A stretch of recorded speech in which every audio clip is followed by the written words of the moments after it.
Good day, Africa, and welcome to another edition of AU Talks on AU TV. You can follow us on Facebook, Association of African Universities. Our topic today, this morning, is on drug use and mental health. My name is DUFIE. We'll go for a break, and when we come back, I will introduce to you my guest for today's program and discussion.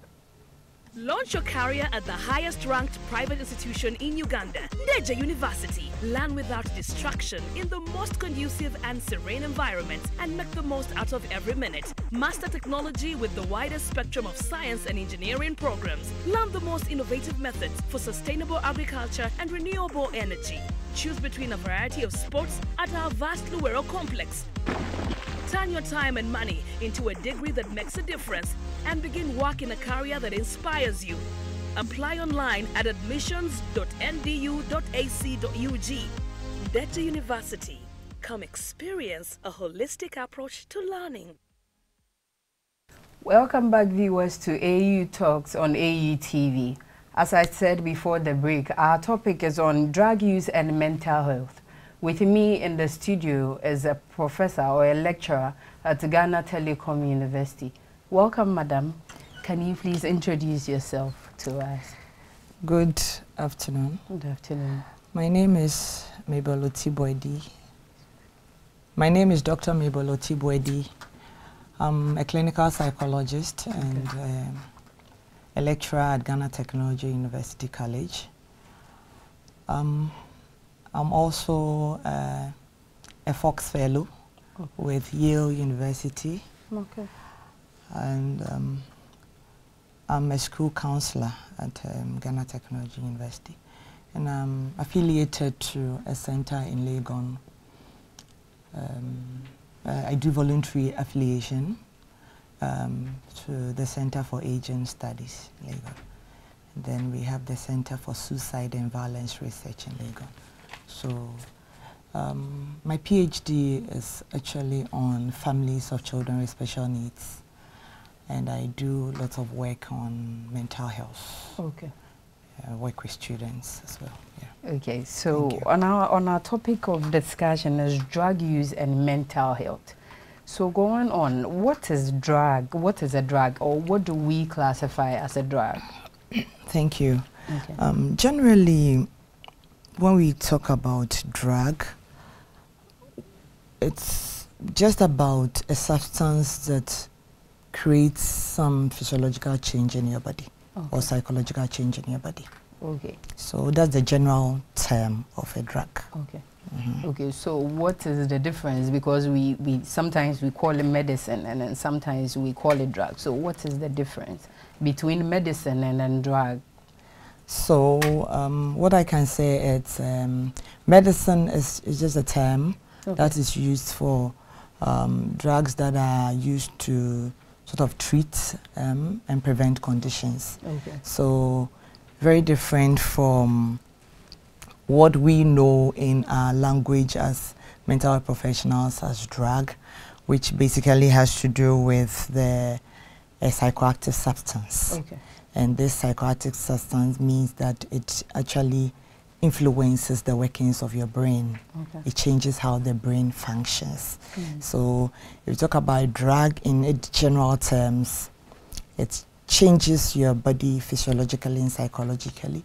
But when we talk about drug in terms of mental health, we're looking at drugs that actually creates changes in the brain. Okay. In the brain. So when do we say drug has been abused? Typically, when we say a drug has been abused, it means that one or somebody has an increased desire to use a particular drug. Probably could be a prescribed drug, or a drug that has just been introduced to that person by somebody. So people could be prescribed with paracetamol or whatever, but they could still abuse it. Okay. So anytime they have headaches, they will just go and take paracetamol. Like some could even chew 6 tablets of paracetamol just to have a relief, you know. So when we say drugs have been abused, they are used more than what they are supposed to be used. Okay. Yes. Oh, okay, so it is not only over-the-counter drugs that are abused, but even prescribed drugs are also abused. Yeah, you could have over-the-counter drugs. You could have prescribed drugs, like prescribed drugs like tramadol is prescribed, but it's being abused. And over-the-counter, like paracetamol and all that, they are being abused. And you could have psychoactive drugs, like marijuana, and cocaine and all that, that are also abused, used in larger quantities than they are supposed to be used. Yeah. Okay. And so at what point or at what stage does drug affect one mentally, and what are the symptoms? Because some people who are abusing drug, you might not know. So what are the things that we see that will let us know that this person is abusing drug? Okay. So when we say drugs have affected somebody mentally, then we say that that person has become addicted to the drug, because addiction is a disease of the brain, and means that the person has a compulsion to take the drug but cannot control his or her urges to take the drug, and then also has experienced some negative consequences. Maybe the person gets sick along the line, the person is not able to work, the person is not able to function properly, but the person continues to crave for the drug. You see, so when somebody gets addicted or hooked onto a drug, always needing that particular drug to achieve a certain kind of state, you say that that person has been affected mentally by the drug. And it also means that this person is not just, sometimes people say the person is weak morally. That is why the person is addicted to this drug or whatever. But it's just a disease, because that drug has gone into the brain and it's affecting how the brain works. Okay, so does it mean that anybody abusing drug has a mental disease? Not necessarily. It's only when the person becomes addicted, and that is when we say the person has built a tolerance for the drug. Means that the person started using the drug in a certain quantity, and you see the brain is such that the brain operates by certain chemicals called neurotransmitters, and these neurotransmitters, the one that actually plays a major role in all this, I mean, is what we call dopamine. And so the brain has a reward circuit, you see. So when somebody takes in a drug that has these psychoactive features, like the drug gets into the brain, originally or naturally, your brain produces these chemicals that makes you excited, pleasurable, motivated, wanting to be with people. But when you introduce some drugs like marijuana, cocaine and all that, they go to sort of increase the levels of this chemical that makes you, so it gives you that high feeling, you see. And so when you get this high feeling, with time, those cells in the brain would not be responding to the high levels of the dopamine in the brain. So you would want to add more of whatever drug you are taking to give you that feeling you want. Okay, so let me get it better. So we are saying that when you start taking this drug, it starts to inhibit the production of the brains, the chemicals that the brain would have produced normally, and so it will go down. Not necessarily. It increases. You see, when the chemical is released, it's supposed to get back into the neuron. But these these drugs actually aids in the how do you call it, the increase in this chemical. So it continues to stay there. It doesn't go back. And so it becomes more. So instead of, I mean, getting excited and then getting back to your normal mood, now you get overexcited, you feel very on top of the world, like you're no longer in your surroundings, you are somewhere else, you know, and all that. So, but with time, what happens is that the cells around may not be responding to that kind of, I mean, high you had anymore. So it needs more, to make you, so you'd want to take more to get that kind of feeling you want. And that's when we say you have built a tolerance for a drug. And that is one aspect of addiction. Another aspect is you physically become dependent on the drug, that you can't function without it. And then other negative consequences that comes along with it. Okay, so are all drugs addictive? Because looking at it, as you started talking, you said people can be addicted to paracetamol, taking higher doses of what is expected of them to take. So are all drugs addictive? Because paracetamol is like the basics. Is what everybody takes when you are not feeling too well. That's where you go to. Okay. So are these drugs that we take, are they all addictive, or there are certain kinds that are addictive and there are certain that are not? Okay. So the answer is no. Okay. Not all drugs are addictive. Okay. The addictive or the addiction actually varies with the drug. So there are certain drugs that have certain features we call psychoactive features that encourages you to take more of it because of the way you feel when you take them. Okay. So you could have drugs like tramadol, like codeine, like these are opioid drugs that they actually make you feel a sense of relief. And every one of us is interested in getting relief at a point in time, you know.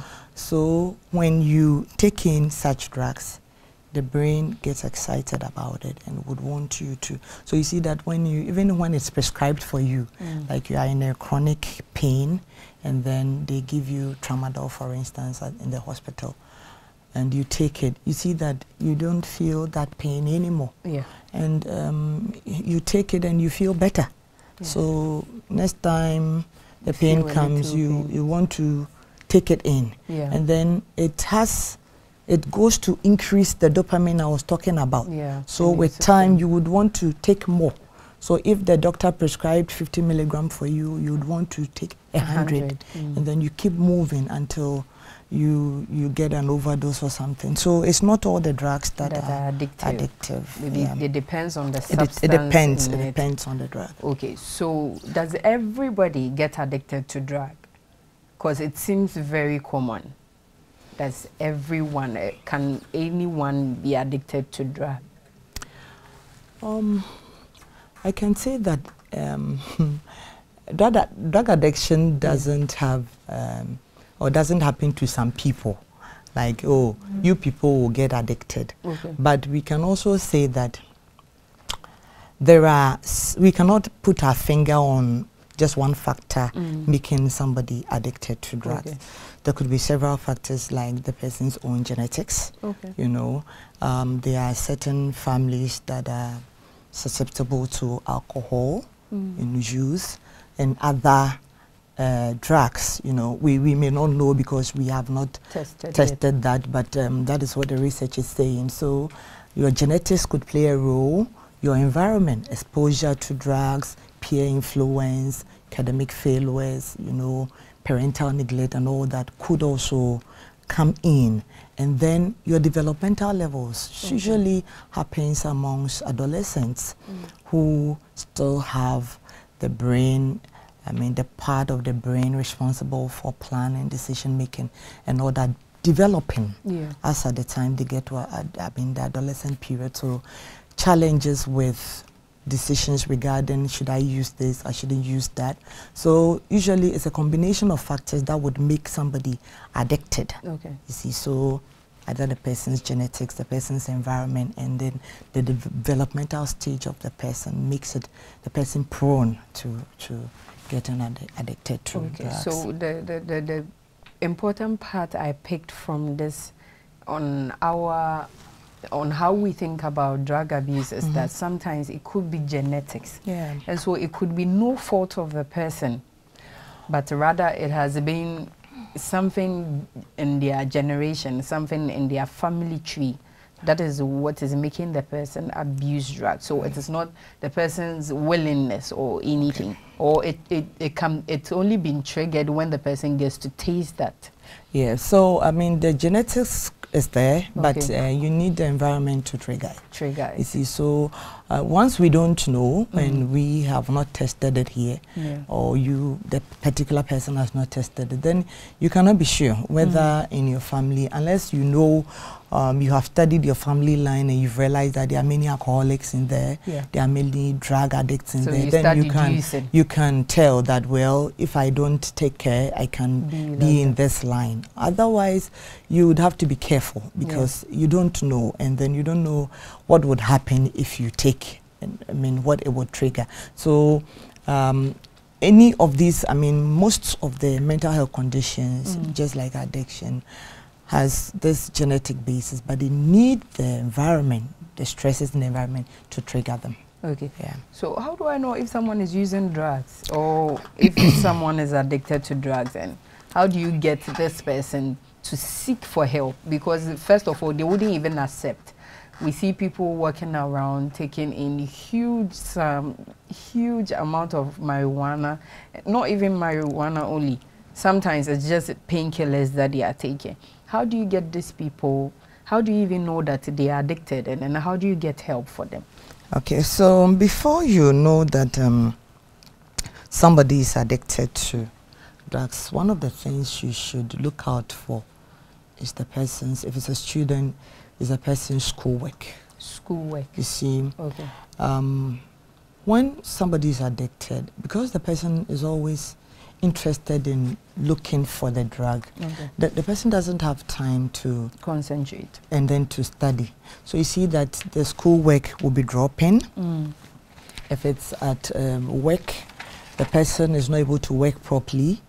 He comes to the desk, moves away, you give the task, doesn't, I mean, do it and so on, or execute it well. Then you could also look at the person's appearance. Okay. Persons who are addicted to drugs do not care about their appearance most of the time. They don't have the time. You see, they neglect it because he is not able to see that, well, these clothes are tattered, so I need to change them, I need to bathe and all that. No, because the mind is on ways to get to satisfy my cravings. So what is combing my hair, what is sitting down and doing makeup, what is wearing good clothes? No, because he or she needs the money to get the drug. You see, and then sometimes also you look at certain changes in the person's behavior. Like you are there with the person is open, discusses issues with you. Suddenly the person wants to be alone, wants to keep things to himself. When he's in the room, he doesn't want you to come there. And all that. You see that you realize that the person has changed. So when you realize that, you should start finding out what's going on, because this is not how the person was. And then there's been a change. And then when you realize that things have started getting missing in the home, or sorry, in the school, maybe your laptop, you can't find it, you put some money there, you can't find it, and all that, you see that because they need a lot of money. Drug use or drug abuse is no joke. It takes a lot of money. So when you realize that the person you are with, your friend, your brother, your sister, has started showing some of these signs, then you should be concerned and then get help for the person. They may not accept it because they think that, oh, may be part of it, but they just think that, oh, it's part of life. I mean, I'm just trying to be happy. I'm just trying to live life, you know. Usually that's what they think, but okay, so talking about it and then talking about higher education. You know, you get to a point where they tell you that when you take certain substances, you can really learn. and then it will help you pass. Yeah. And so it's like you depend on that to pass. Okay. How true is it in relation to taking drugs and passing your exams or being brilliant? Is there a correlation? Because normally they will tell you, oh, when you take this drug, you can really study and then all of those things. Okay, so this is a myth. Okay. And then it's been around for so many years.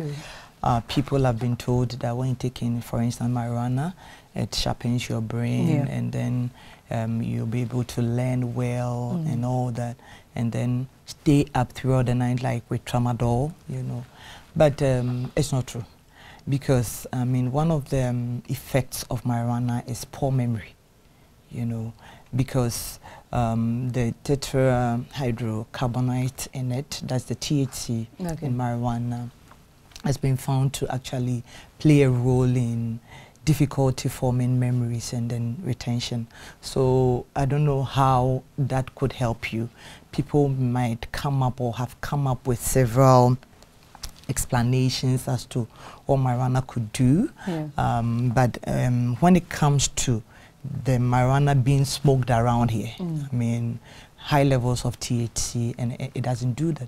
And then when you look at tramadol, for instance, people talk about the fact that you're able to stay up and all that. I mean, tramadol is very addictive. You may end up being addicted to it. You can't even study because you have built something and you need to work for it. So where's the time you are going to sit to learn? You see, you may stay awake, but the ability to study is difficult, because you may at a point you may start feeling dizzy. At a point you may be having nausea, you may be vomiting and all that. So and then your cognitive functioning is also impaired at a point when you continue to use tramadol. So you can't plan, you can't make decisions. So how would you learn?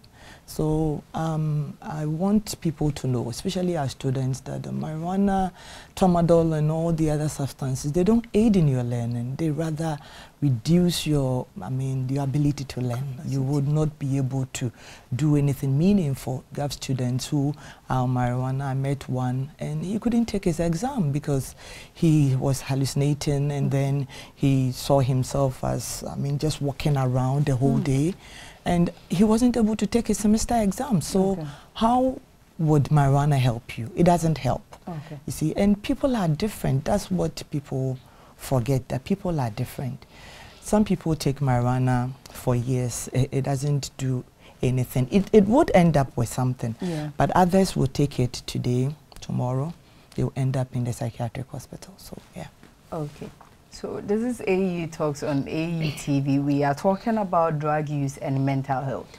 We'll go for a break, and when we come back, we'll talk about in details mental health and the legal policies binding mental health in Ghana and higher education. My name is Dr. Violet Makuku, a quality assurance expert with the Association of African Universities. The Association of African Universities is here with the African Quality Rating Mechanism, internal institutional evaluation tool that can help you improve the quality of higher education, whether it is in teaching and learning, in ICT, in infrastructure, financial management, university management, and all the other aspects whose quality should be monitored in the university. Kindly follow the provided links for you to understand more about the African Quality Rating Mechanism, institutional evaluation process, and also to get hold of the form that you can use to express interest. AAU, the voice of higher education in Africa. Welcome back.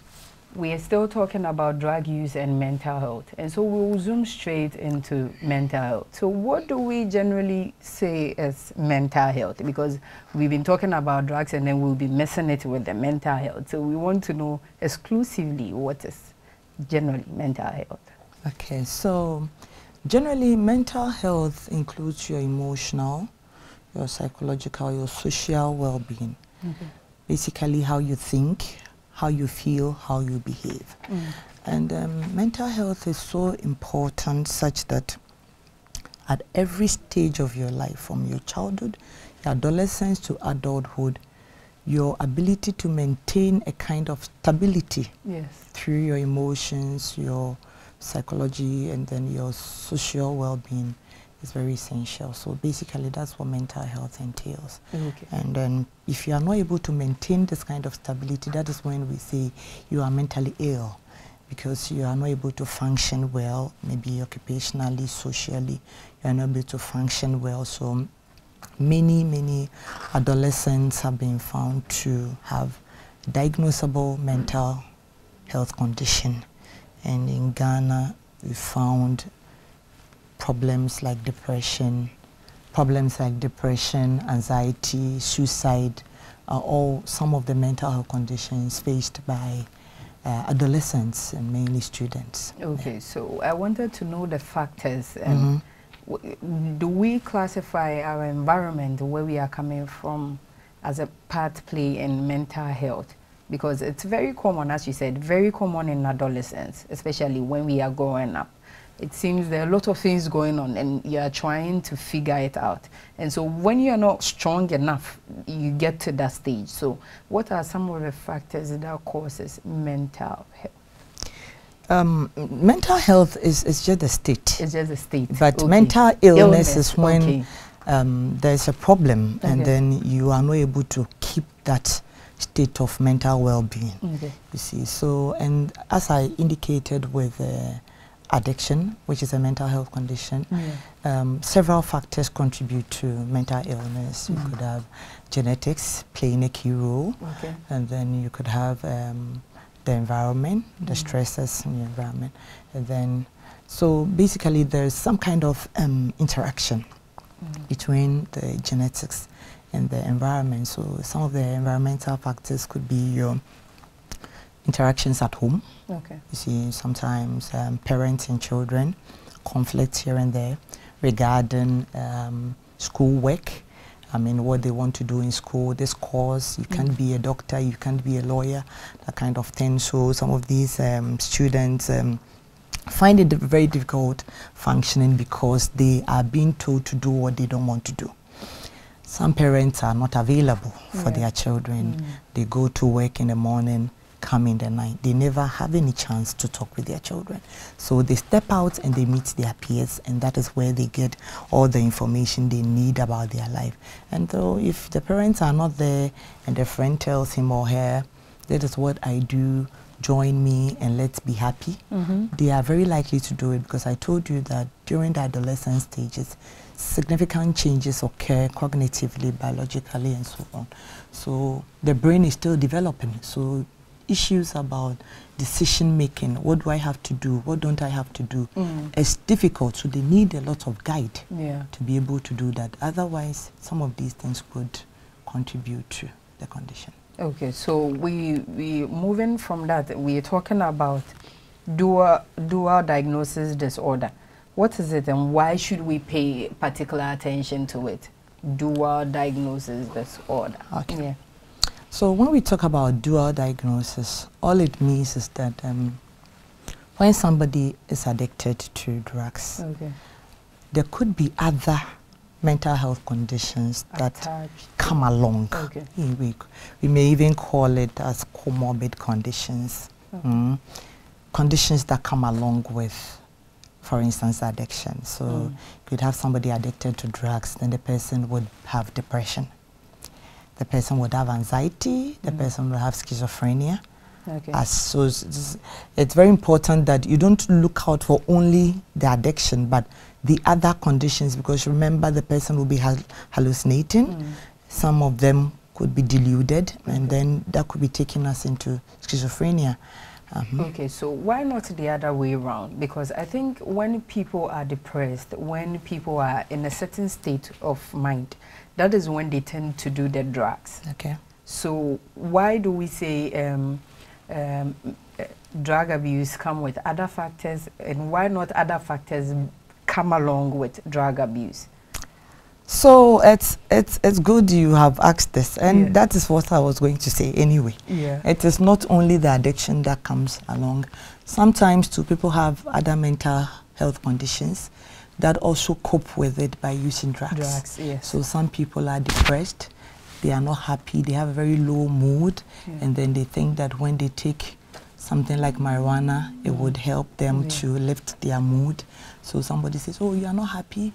I can give you something that would make you happy. Yeah. So they take it and really they feel happy because it has this high feeling, you know. So people with depression, anxiety, schizophrenia, some of them do take the drugs to cope with the to cope with the condition. With the conditions. Yeah.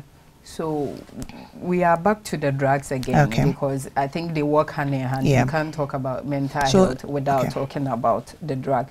So I'm sure there are policies about drugs in general, but what are some of the policies to curb drug use, like the illegal drug use? Because we know there is tramadol in pharmacy, there is tramadol in the hospital that we prescribe, but we know that now it's on the market. Everybody can get them as and when they want. Are there such policies to curb the illegal use of drug? Yeah, we have the narcotic drug law. Okay. In 1990, this law was passed to prevent people from possessing drugs, cultivating, using drugs. So the laws are there, but as to their implementation or their enforcement is a different issue. You know, when people are in possession of drugs, it's illegal. Illegal drugs, marijuana, cocaine, heroin. And with tramadol, for instance, it should be by prescription. Yes. And it is not over the counter. You should not be able to go to the pharmacy and say, I'm buying tramadol. It's illegal. You see, and that it's been happening. People have been buying it in the pharmacy. I personally asked in a pharmacy if I could buy tramadol, and they said yes. You see, and that is why people have access to it. So the laws are there, but as to their enforcement, so now I think the FDA is doing a lot. They are doing a lot because I remember I wasn't feeling too good, and I just wanted to get a painkiller, just a pharmacy across. I went there and they told me without prescription, I can't even get it.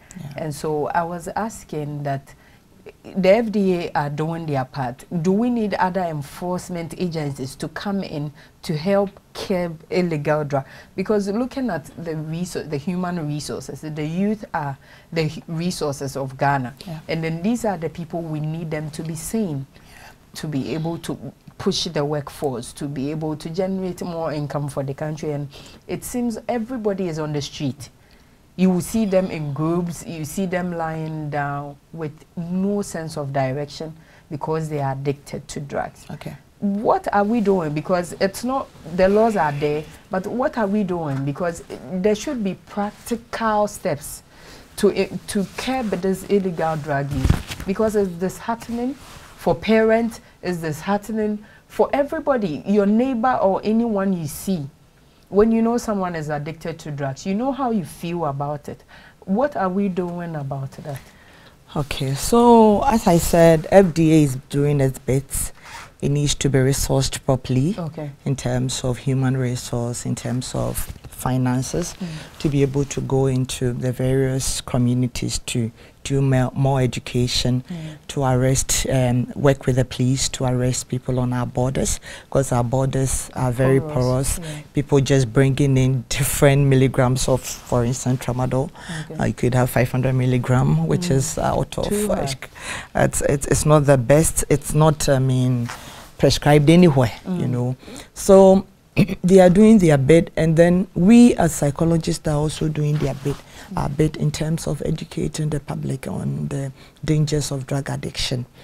You know, so I think this has become a public health issue, and we should all get involved, whether in the media, social workers, psychologists, FDA, whoever, so that we all get on board and educate people to, get off these drugs, because they're really hurting lots of people. And so we know people are mentally unstable from using drugs and all of that. Are there legal protections for them? Because normally you see them on the street, and even if they are sent to psychiatric hospitals and all of that, sometimes you see them being chained. Do they even have rights? What policy is there to guide these institutions that we have? Okay, so just like any other mental condition, a person with mental illness also has rights. Yes. So if somebody is addicted to drugs, the person also has rights. But when it comes to drug addiction, because usually the drugs that are abused are illegal drugs, and it's a crime to use them and to possess them, it becomes somewhat difficult for them to be protected. So when somebody is like that and the person is found, probably the person is, just like any other mental condition, is taken to see a psychologist for assessment and then to determine the person's mental state, and then before, if any prosecution would be done, it would.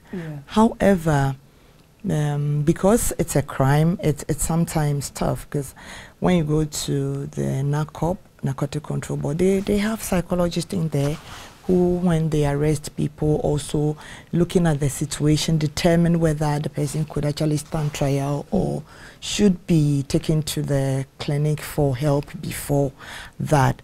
So protections very limited. And that is why we have institutions like the West Africa Drug Network. They're actually pushing for, especially with cannabis, for its use to be decriminalized, you know, because of probably when people get addicted, they should rather be helped to seek help than rather than being incarcerated. That would have been my next question as to why is it that, is it a lack of sensitization or education that when we see people addicted to drugs, we still prosecute them and take them to prisons? Why not take them to rehab centers, let them heal over there, and then bring them back to the society to go on about their normal lives, rather than being put into prisons to worsen their conditions? Okay, so what is being done about this? Because sometimes when you go to court and then you see some of the cases, you see that this person is not stable mentally, can't answer the questions. So why do we prosecute such people rather not bring them to rehabs? Or is it that we don't have such facilities to take care of them? Okay, so these are legal issues. They have been in the law, and these, I mean, at any point in time when a law is being made, it depends on the circumstance, you know. So the law was made that when you possess drugs or when you use them, this is what happens to you. But with time, things are changing. So that is why we make amendments to laws, you know. So many NGOs are actually pushing for these laws to be amended, and that is why some of it have been done in other countries like South Africa, and then people are pushing it down here too.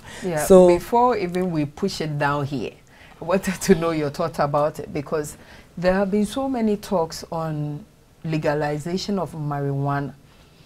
As a counselor or a psychologist, are you sure we are ready for this?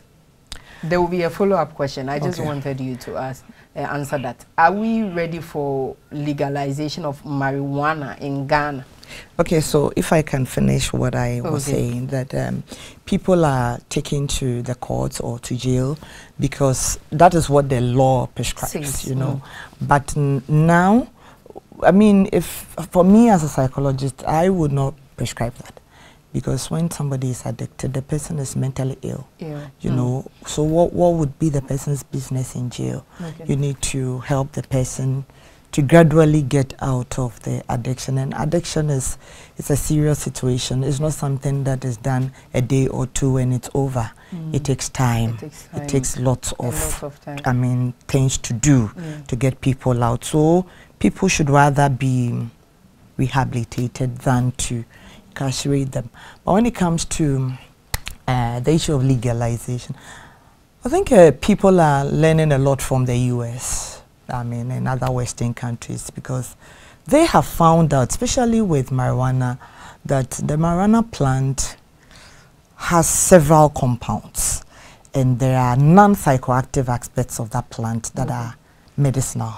They've actually been able to use that because there's CBD in, making medicines to treat seizures, eye problems, and all that. So this have actually led to it's being legalized in many states in the United States. Came to Canada, it has come to the South Africa. And so people are, down here, people are using it in, maybe they are not using it for people to know, or they are just hiding it, but some people know about the medicinal aspects of marijuana, and they are using it. So maybe they want that part to be legalized. And I think other people also want everything, like apart from the smoking and like farming, like or cultivating marijuana and so on, because of the monies involved and all that. But I'm not sure, as a psychologist, I'm not sure we, as a people, we are ready for this. Because if you know the number of our youth who are addicted to drugs, especially marijuana, some of these opioids and cocaine. I mean, usually people don't, but people are graduating to cocaine, heroin, and it's dangerous to say that it's okay. You can take. I don't think. I would not advocate for that for now. On my part, I don't think we are ready. Yeah. Because even those of them that are addicted don't even have proper care system. But when you go to these countries that have been legalized, you can see that their health system is robust. They have funds for that to take care of people who are in this distress. But looking at us here, how many psychiatric hospitals do we have? How many rehabs do we have to take people through this? So legalizing marijuana, I think, can be done, but not now. I think it would need some time for us to go through all the checks and balances, the important needs, before we can do that. And I think you would agree with me on that. Yeah, I think, yes, when it comes to the rehab, when it comes to the resources needed to handle some of these cases that may come after the legalization, we may not be able to handle it. But when it comes to the medicinal aspect, I want to say that we can start exploring it. We have scientists here, people who do lots of research into these areas. People have found something. Let us not just, throw it out that we don't need it, but let's start researching into it, because that aspect of it is not psychoactive. It doesn't create the high feeling, and it's actually being used to cure or treat certain conditions that could be helpful. I mean, I'm talking about the medicinal aspect. Exactly. So legalization for medicinal purposes, not necessarily for recreational purposes. Purposes. I like that word, like just to be happy. Yes. Okay, so we are going to end our topic on drug use and mental abuse. And so any final words on mental health? And how important is the counseling session in school, and the need for students to visit the counseling session of school? That will be our last words. Okay, so what I would say is that drugs are very dangerous. That psychoactive drugs are very dangerous, and other prescriptive drugs that are not supposed to be sold over the counter. Like, those drugs that we are not supposed to just go and buy, like very strong painkillers, like tramadol and all that. They are dangerous and they are very addictive. And addiction is very difficult to deal with. So we don't have to compare ourselves to people as we do students. My friend is doing it, so let me also do that. And many students do not visit the counseling center. When you go to big institutions, like Legon, come to my institutions. Students don't visit there often because of the stigma. Like, yes. oh, once you are visiting the counselor, that means that you are have sick. A problem. You know, you are mentally ill or whatever. But when you go visit the counselor or you go to the counseling center, you could go there with any other issue. That's not necessarily a mental health problem. You know, like, these are the same things that would generate into the yes, mental your health social anyway. relationship problems, your academic work, and so on. That could actually help you become more stable. That would not, you will not end up abusing some drug to help you deal with your issues. So I would advise all students who are watching me to make use of these services in schools. They are free. You don't pay for them. When you go out there, it's so expensive. Make use of them. People coming to me with drug problems like marijuana and even cocaine among students, you know. And it's difficult to deal with some of them continuously being in school without graduating because they are not able to do their exam and they keep, repeating their classes. So we should also, as parents, have time for our children. Exactly. You know, we don't let them get there before. Most of the time, we don't have time. Everybody is working, so we don't have time for them. We don't even know their social life. We don't know their friends and all that. I spoke to one of the a parent, and according to her, she doesn't know her child does that drug. You know, and the child has been doing it for over 3 years. You know, so she's surprised that this is what is happening, but it happens. So we should be careful. Note, when you are there with your child, be particular about your child. Try to follow whatever is going on in his or her life. I'm not saying you should be overindulgent, but you should be able to identify certain changes in your child's life. Sometimes they want to hide their phone and all that. You should be able to notice some things and know that my child is fine, or these are the changes, so what can I do? Maybe you cannot talk to your child personally, but you can come to me. You can go to the psychologist, you can go to the counselor. And then because of the nature of our work, we don't just, divulge information just like that. We would sign a consent form with the client, and then we wouldn't just, give out the information unless the client tells us to do so. So one time a student asked me, are you sure you're not going to tell anybody what I'm telling you? He was abusing drugs. Are you sure you're not going to let anybody know? And all that. And I said, no, I'm not going to let anybody know.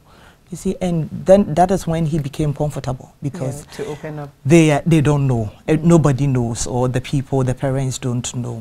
So as counselors, we should also be very ethical in our work. If somebody comes with such a situation, be very circumspect as to what you say and what you don't say. Don't condemn them. Don't judge people, because addiction, you don't know when it would happen to you. It's not only with drugs. It could happen in other areas, like you were saying. So we shouldn't judge people. Be ready to help them, and then people have been able to come out. So anybody could also come out, or has a chance to come out of addiction. Okay. This has been Dr. Mabel BOADI of Ghana Telecom University College. He's a lecturer and a psychologist and a counselor. We talked about drug use and mental health. If you just tuned in, you can go to AU, Association of African University, on Facebook to rewatch it. This has been AU TV, AU Talks on AU TV. My name is IRENE DUFIE, and have a good day.